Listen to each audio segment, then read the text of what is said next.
우리를 누릴 은혜라는 제목으로 말씀을 선포할 때 주의 은혜가 저와 여러분의 임하기를 예수님의 이름으로 축원드립니다.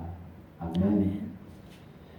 먼저 말씀을 선포하기 전에 소통한 인사하는 시간을 갖도록 하겠습니다. 당신은 충분히 자격이 됩니다. 당신은 충분히 충분한 자격이 됩니다. 어떤 자격이 되냐? 자녀가 누릴 특권에 누릴 수 있는 자격이 됩니다. 라는 건데요. 오늘 본문 말씀에서 그런 말씀을 주시는 거예요.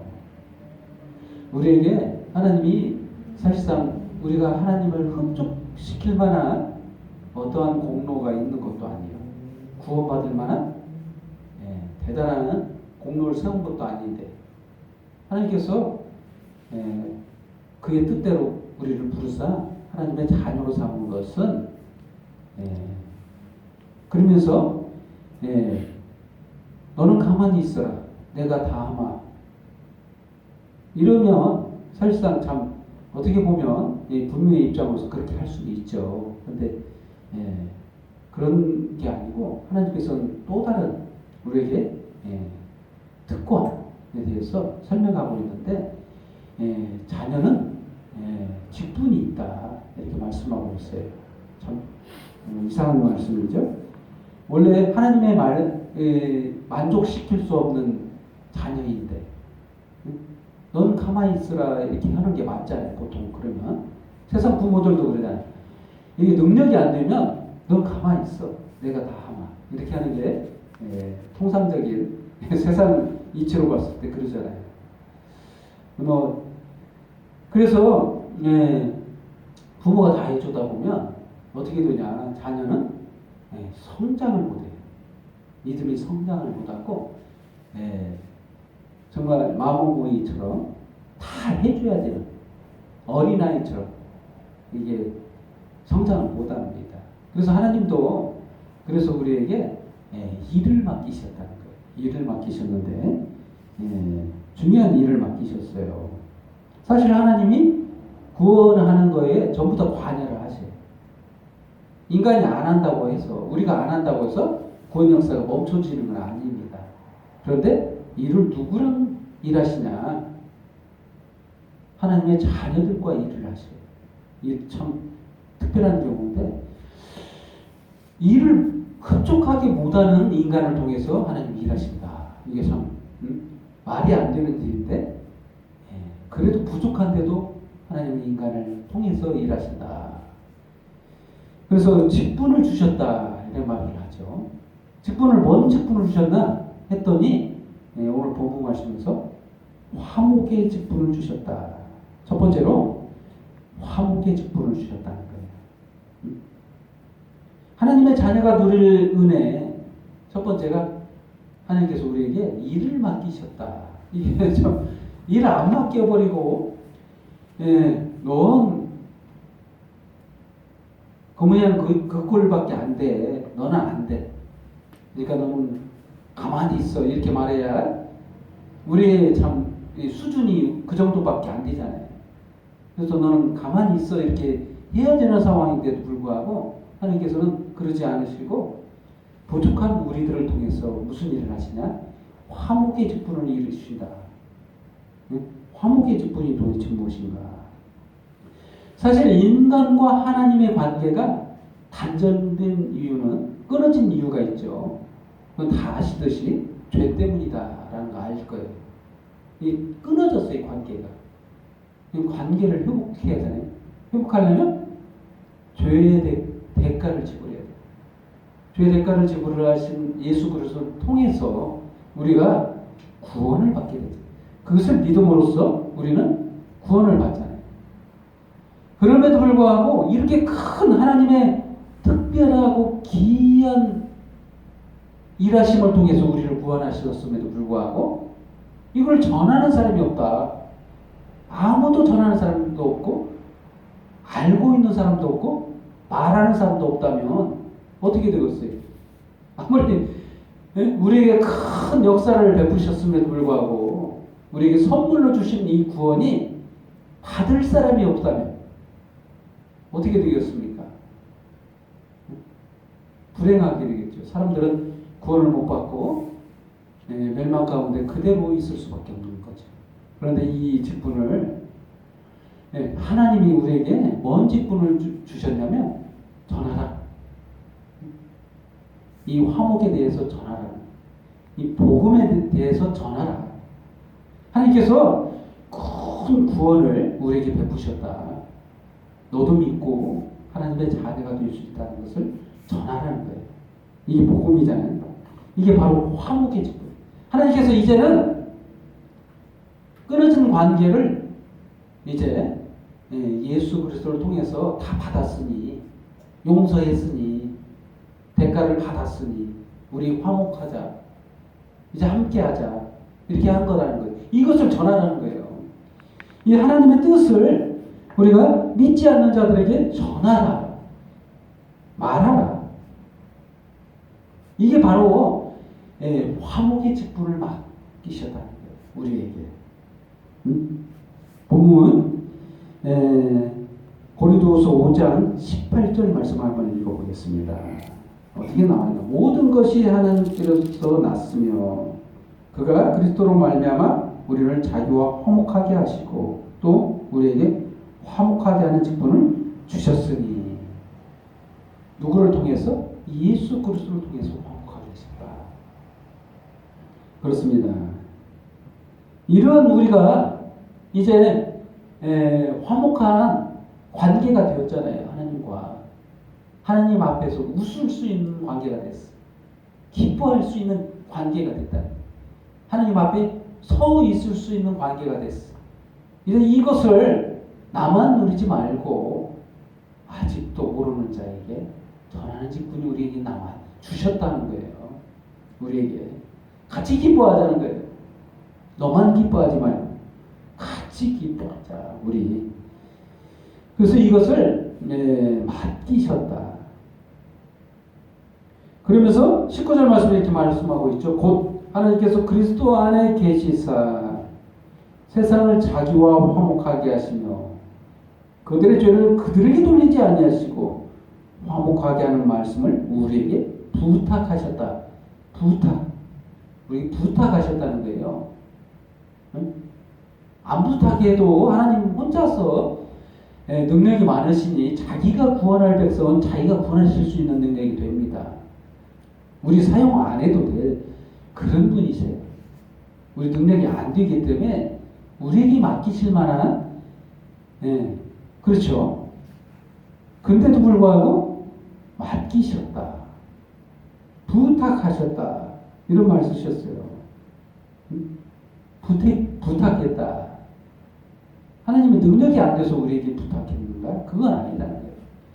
부족한 우리에게, 능력이 안 되는 우리에게도 하나님이 특별한 은혜를 주시고 부탁하셨다는 거예요. 전하라. 우리들의 죄를 우리에게 돌리지 않으셨어요. 하나님. 누구를 통해 받으셨어요? 예수님을 통해서 그 죄값을 다 받으셨다. 그래서 화목한 말씀을 우리 부탁했다. 그래서 이제는 우리가 담대하게 우리 이 기쁜 마음을 표현할 필요가 있어요. 그래서 부탁하시는 그 말씀을 전할 수 있는 교회가 되면 전하고 함께 누릴 그러한 은혜를 누릴 사람들을 생각하고 기도하고 나눌 수 있는 저와 여러분 되기를 바랍니다. 그렇습니다. 그러므로 우리가 그리스도를 대신하여 사신이 되어 하나님이 우리를 통하여 너희를 권면하시는 것 같이 그리스도를 대신하여 간청하느니 너희는 하나님과 화목하라. 그렇죠? 화목해야 돼요. 화목하는 방법은 우리가 잘하는 걸로 생각하면 또 안 돼요. 우리가 율법을 잘 지키면 화목할까 이렇게 생각하는 게 그렇게 이해하기가 쉬운데 20절 말씀은 그런 말씀이 아니에요. 응? 이미 화목했어요. 화목을 이루시기 위해서 예수 그리스도가 십자가에 죽었으니 그걸 믿으라는 거예요. 응? 제발 예수님이 이미 화목하게 하셨으니까 이제 너희는 너희 스스로 의를 이루기 위해서 율법을 지키려고 다른 사람을 미워하고 정죄하고 그러지 말라는 거예요. 이제는 기쁜 마음으로 용서하고 날 용서하시는 하나님께 감사하면서 다른 사람을 용서해주고 그러라는 거예요. 이제 하나님이 너와 화목하기를 원하시니까 이제 화목하라는 거예요. 그 말입니다. 하나님의 죄를 알지도 못하신 이를 우리를 대신하여 죄로 삼으신 것은 예수님께 십자가에 짊어지시라고 하신 이유는 그 말이죠. 예수님께 십자가를 짊어지시게 하신 이유 무엇이 있느냐? 우리로 하여금 그 안에서 하나님의 의가 되게 하려 하십니다. 무슨 말이 좀 어렵죠? 도대체 무슨 말인가? 하나님의 의. 두 번째로 그래서 하나님의 의. 하나님의 의가 무엇인가? 사실상 구원에 대해서는 인간이 이룰 수 있는 게 아무것도 없습니다.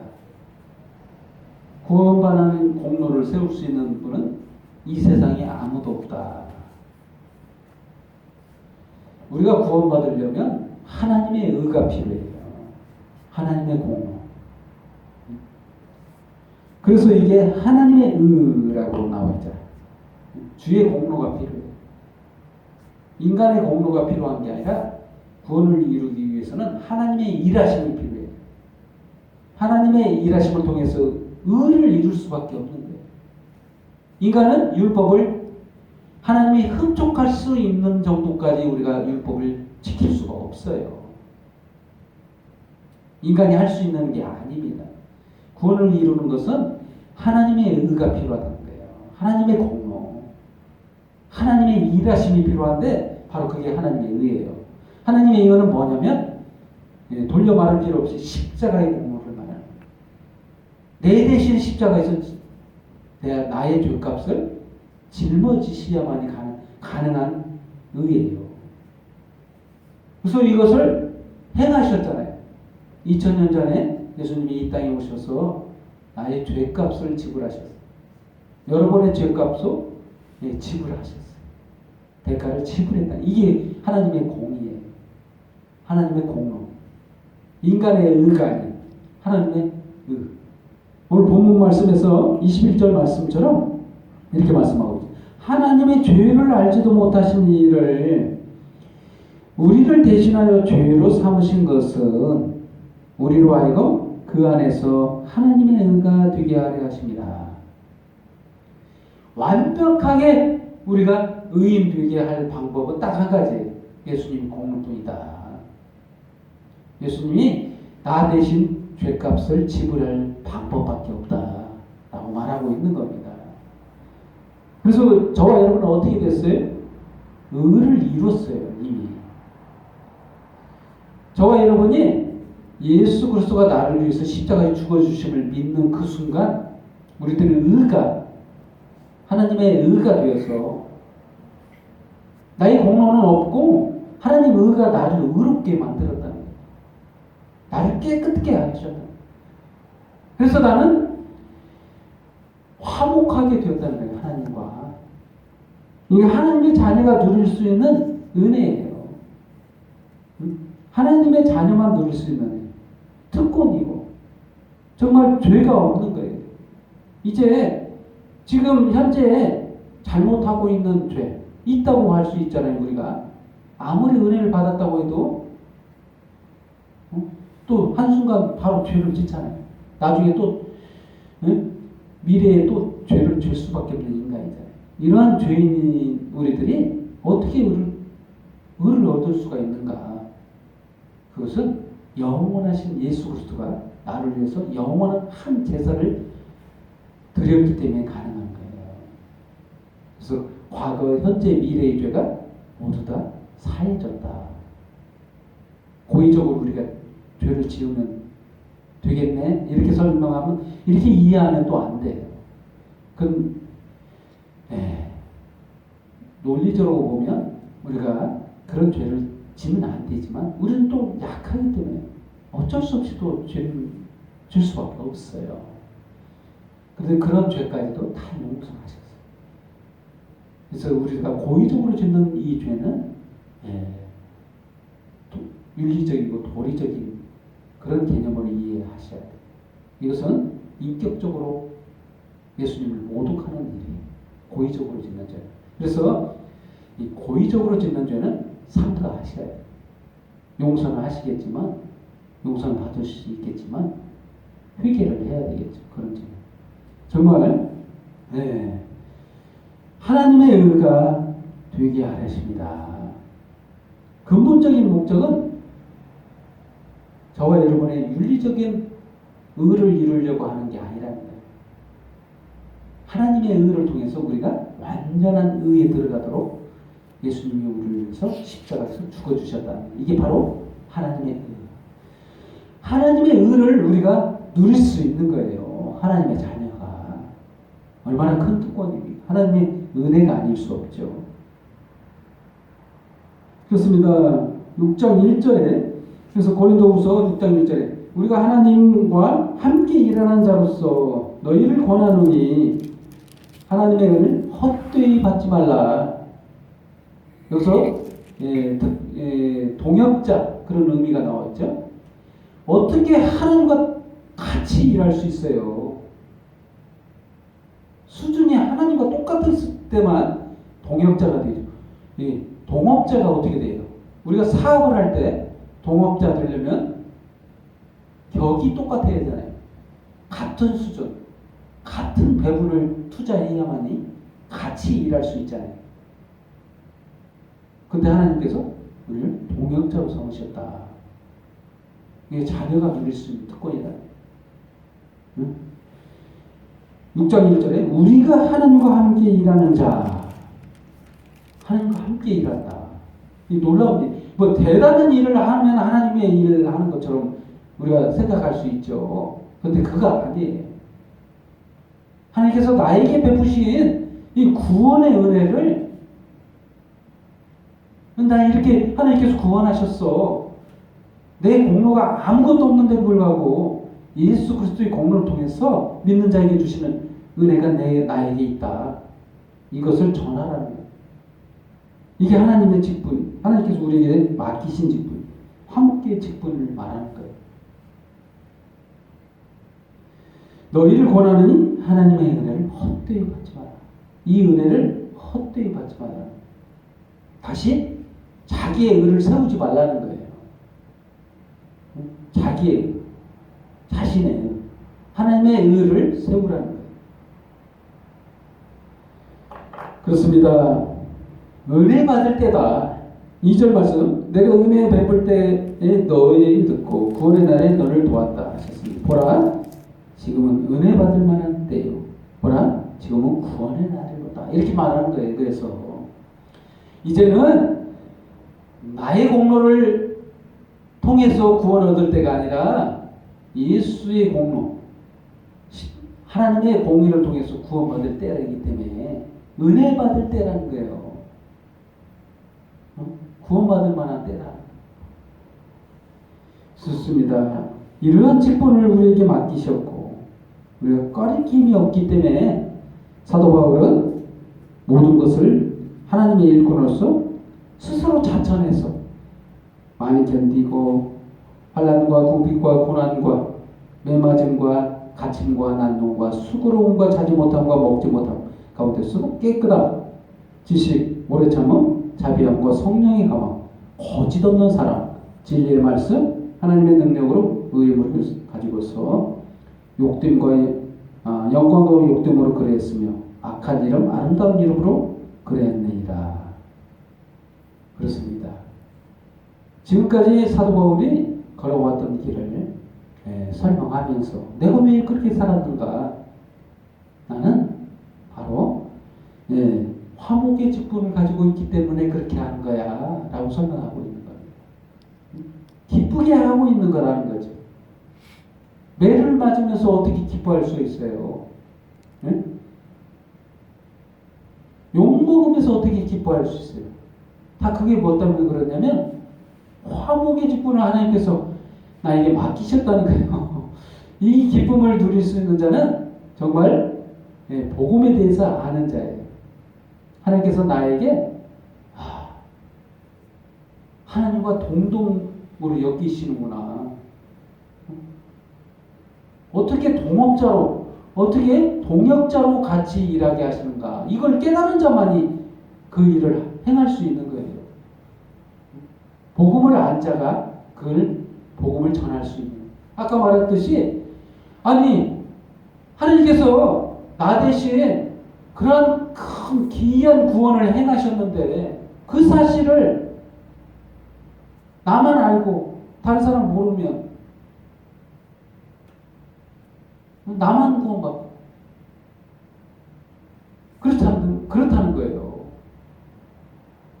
그래서 이 화목의 직분은 이 기쁨을 깨달은 자가 성령의 감동으로 정말 스스로 자천해서 이 복음을 전할 수밖에 없다는 거예요. 그런데 일부러 매 맞는 거 안 맞을 수 있어요. 얼마든지. 도망치거나 잡히면 나 예수님 몰라요. 이렇게 한마디 하면 끝나요. 응? 매 안 맞아도 돼요. 근데도 스스로 자천해서 매를 맞는. 이 기뻐한 거예요. 매를 맞으면서 이걸 하나님의 동역자가 되었다는 그 기쁨 가운데 견뎌낸다는 거예요. 그게 자랑이라는 거예요. 그렇습니다. 이게 하나님의 자녀가 누릴 특권이고 은혜라는 거예요. 그리고 세 번째로 모든 것을 가진 자. 하나님의 자녀가 누릴 수 있는 특권, 은혜 뭐냐면 모든 것을 가진 자라는 거예요. 이거에 대해서 안다면 사도 바울의 그 마음을 이해할 수 있을 거예요. 사도 바울이 왜 이렇게까지 힘들게 복음을 스스로 자천해서 힘들게 복음을 쉽게 전할 수 있는 방법도 있을 것 같아요. 힘들게 스스로 매 맞을 길을 택해서 오래 참고 수고롭고 자지 못하고 먹지 못하는 가운데 스스로 처해했다는 거예요. 기뻐서 하나님 복음 전한다는 거, 이 화목의 직분을 하나님께서 나에게 맡기셨다는 그 기쁨 때문에 이렇게 했다는 거예요. 뭘 가지고 있기 때문에, 모든 것을 가지고 있기 때문에 그렇다는 거예요. 하나님의 자녀가 누릴 수 있는 특권이 뭔지 아세요? 예수님이 누구십니까? 하나님의 아들이죠. 천국의 주인이죠. 아들이면 하나님 거 내 거예요. 응? 그렇죠. 하나님의 아들인데 하나님이시잖아요. 여러분 하나님의 아들 하면 우리 생물학적으로 하나님이 아들을 생산하셨다 이런 의미로 이해하면 안 돼요. 하나님은 하나님이신 거예요. 생물학적으로 태어날 수는 없어요. 사실상 하나님은 자체가 하나님이세요. 원래부터 존재하셨던 분이 바로 그분이 누구냐? 예수님이세요. 그런데 육체로 오신 분. 이게 다르죠. 하나님이셨는데 인간을 창조하시고 창조된 그 피조물로 이 땅에 오셨다. 근데 어떻게 하나님이 될 수 있느냐? 그래도 하나님이신 거예요. 자기가 스스로 자기가 만든 피조물이 모습으로 왔다고 해서 그게 하나님이 아니라고 할 수 없는 거예요. 그분이 선택이에요. 그분을 그렇게 하신 건 그 하나님이신 거예요. 육체가 있으신 하나님이신 거예요. 그런데 우리에게 이해되게 설명하시기 위해서 하나님으로부터 태어난 것처럼 아들이라는 표현을 쓴 거예요. 우리의 이해 수준을 모르기 때문에. 우리를 이해시키기 위해서 우리를 창조하시고 그냥 그대로 또 만들고 또 만들고 또 만들고 해서 창조를 계속 하시면 되는데 그 방법을 쓰시지 않고 부모로부터 자식을 태어나게 하셔가지고 생물학적으로 존재케 하셔서 부모 자식과 관계를 만드셨어요. 그러면서 아들, 하나님으로부터 오신 분, 아들 존재가 어떻게 돼요? 이해시키기 위해서 그렇게 하신 거예요. 그렇습니다. 모든 것을 가졌다. 하나님의 아들은 그래서 모든 것을 가진 자라는 거예요. 하나님의 아들은 전국의 주인, 통치자예요. 하나님이시고.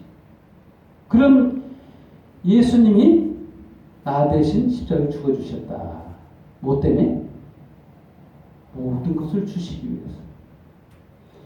오늘 본문 말씀 10절 말씀 한번 읽도록 하겠습니다.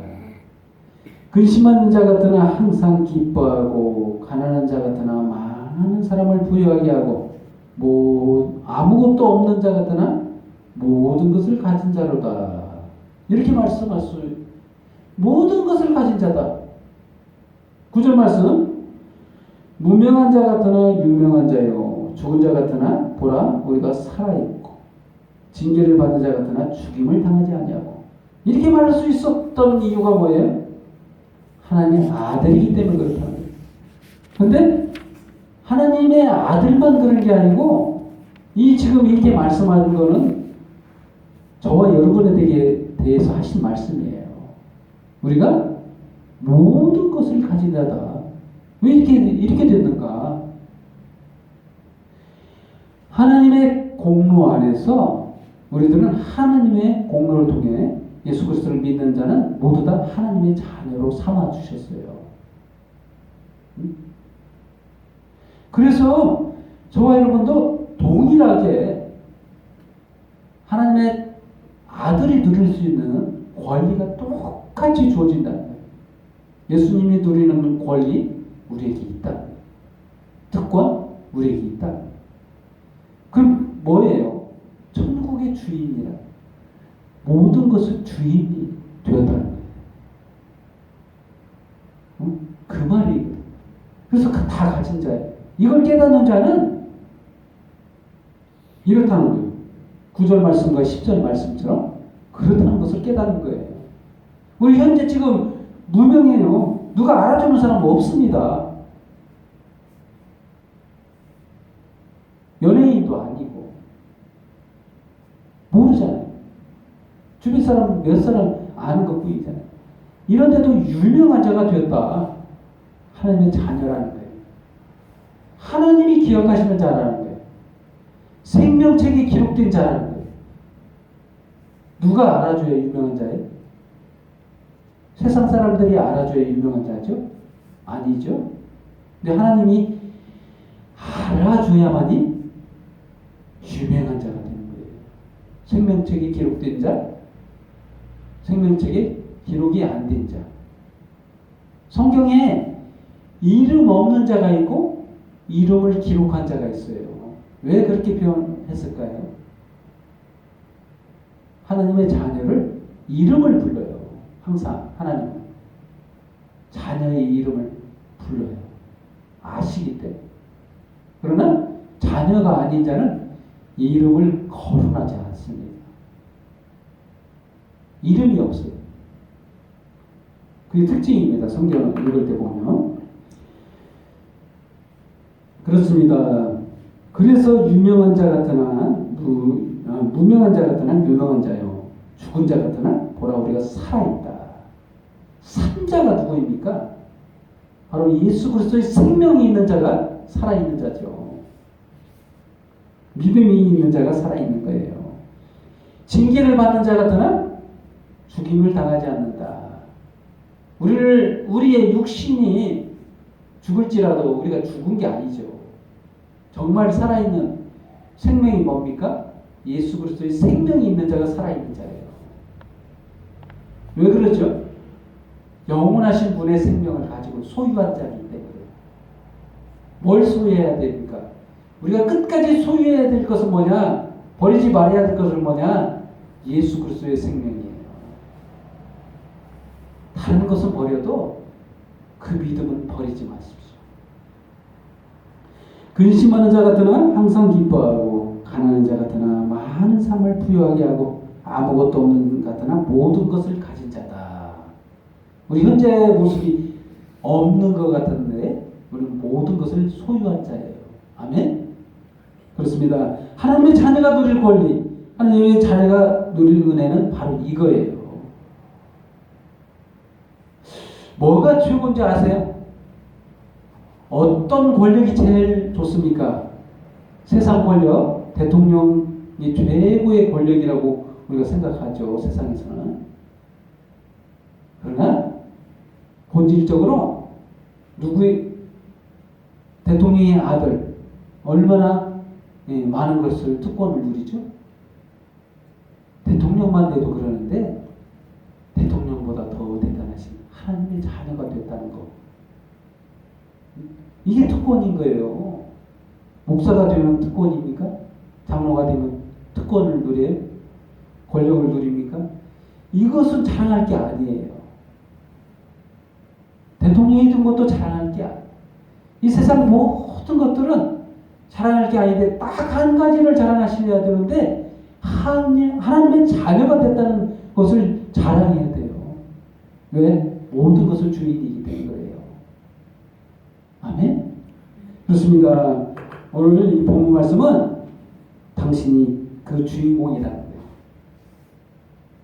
저와 여러분이 예수 그리스도를 믿는 그 믿음 안에 있으면 이 자녀고 자녀가 누릴 특권과 은혜가 있다라고 오늘 본문 말씀에서 그렇게 말씀하고 있는 거예요. 아멘? 그렇습니다. 결론을 내리겠습니다. 당신은 하나님의 자녀입니까? 하나님의 자녀라면 이러한 특권이 있습니다. 화목의 직분을 동역자로 삼으셨다. 하나님의 동등, 하나님과의 누릴 수 있는 같은 위치가 되었다는 거예요. 하나님의 의를 통해서 저와 여러분은 의인이 되었고 깨끗해졌고 이제 관계가 완전히 회복되고 모든 것을 누릴 수 있는 권리가 주어졌다. 아멘. 기도하겠습니다. 하나님 아버지 감사합니다. 뭘 했다고, 뭘 잘했다고 저희를 생각하사 이 모든 것을 주셨습니다. 감사합니다. 오늘 이 말씀을 통해 우리의 삶 가운데 보다 나은 더더욱 화목하고 기쁨 가운데 자녀가 누릴 수 있는 권리를 기쁨 속에 누리며 주님 전하며 주님 오실 그날까지 정말 행복하게 주님 소망하며 살게 하여 주시옵소서. 지금 모든 영광과 경배가